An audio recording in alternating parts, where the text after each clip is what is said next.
اس کی چیز یوز کرنے کے آپ اس کو کرایہ دے رہے ہیں. جیسے آپ کسی کرایہ کے مکان پہ رہتے ہیں, مکان میں رہ رہے ہیں, آپ گھر کا کرایہ دے رہے ہیں. اسی طرح آپ کسی کا بائک لیتے ہیں, بائک یوز کرتے ہیں, واپس اسے ریٹرن کرتے ہیں, بائک کا وہ آپ اس کو رینٹ دیتے ہیں. اسی طرح جب آپ اس کی گاڑی یوز کر رہے ہیں, بینک آپ کو گاڑی لے کے دیتا ہے, آپ گاڑی کا جو ہے وہ رینٹ بھی پے کرتے ہیں, اور ساتھ ایک فکس رقم ہوتی ہے جو آپ کے آنرشپ کے لیے وہ رقم فکس ہوتی ہے. وہ آپ کی رقم ساتھ ساتھ بینک لیتا ہے, وہ آپ کی آنرشپ کے لیے. At the end of time جو فکس ٹائم ہوتا ہے, جیسے 2 سال ہے, 3 سال, at the end of time وہ آپ کی ملکیت میں آ جاتی ہے. بینک وہ ہے وہ آپ کو واپس وہ چیز آپ کے نام کر دیتا ہے.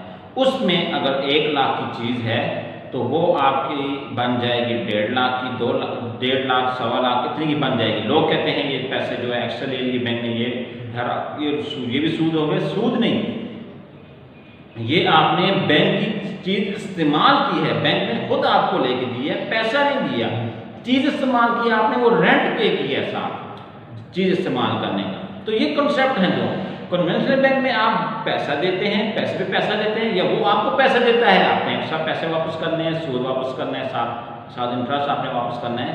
تو یہ فرق اس میں جو بیسک فرق آ رہا ہے, یہ 2 چیزیں اس میں آ رہی ہیں. یا ہم یہ نہیں کہہ سکتے کہ اسلامی بینک پیسہ نہیں کما رہا, پیسہ کما رہا ہے, مگر آقا علیہ الصلوۃ والسلام نے, شریعت نے ہمیں قانون دیے ہیں, کانٹریکٹ دیے ہیں, اس بیس پہ وہ پیسہ کما رہا ہے. جیسے آقا علیہ الصلوۃ والسلام کے دور میں سلم تھا کانٹریکٹ, اس پہ آپ نے یہ سلم کا کانٹریکٹ دیا. پہلے کسان تھے, کسان کیا کرتے کہ وہ لوگوں سے پیسے ادھارے لیتے, لے کر پھر وہ کھیتی باڑی کرتے, اور جب وہ واپس کرتے تو وہ ایکسٹرا پیسے واپس ساتھ کرتے, تو کسان کو لاس ہو جاتا.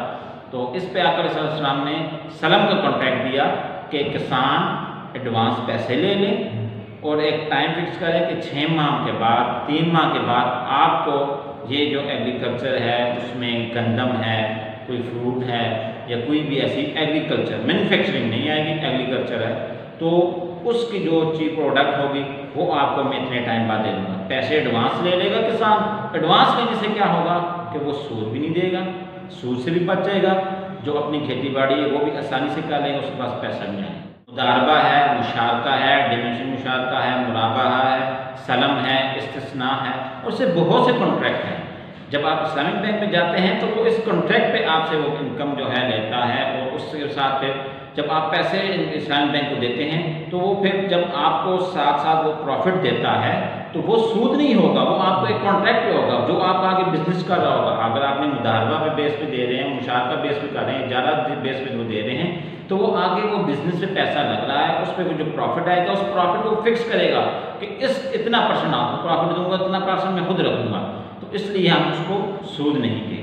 شکریہ بہت فرقان بھائی, اللہ پاک آپ کے علم و عمل میں مزید برکت عطا فرمائے. ناظرین گرامی قدر, اس حدیث کے اوپر پروگرام کا اختتام حضور صلی اللہ علیہ وسلم نے ارشاد فرمایا کہ انسان کو موت بھی اتنا جلدی تلاش نہیں کرتی جتنا اس کا رزق تلاش کرتا ہے, اور ماں کے پیٹ کے اندر ہی لکھ دیا جاتا ہے کہ اس کو رزق کتنا ملنا ہے. بس انسان کے اوپر لازم ہے کہ جتنا رزق ملے اس کے اوپر اللہ کا شکر ادا کرے, کیونکہ نبی پاک صلی اللہ علیہ وسلم نے ارشاد فرمایا کہ جب انسان اللہ کے دیے ہوئے تھوڑی چیز کے اوپر راضی ہو جاتا ہے تو بروز قیامت رب ذوالجلال اس کے تھوڑے سے اعمال کے اوپر راضی ہو جائے گا اور اس کو جنت عطا کر دے گا. ناظرین گرامی قدر, اپنے میزبان حافظ محمد طلحہ مسرور اور قبلہ فرقان بھائی کو دیجیے اجازت. انشاءاللہ نئے پروگرام کے ساتھ, نئے گیسٹ کے ساتھ پھر سے آپ سے ملاقات ہوگی. تب تک کے لیے اپنا بہت سارا خیال رکھیے. والسلام علیکم ورحمۃ اللہ وبرکاتہ. صلی وسلم دائما ابدا على حبيبك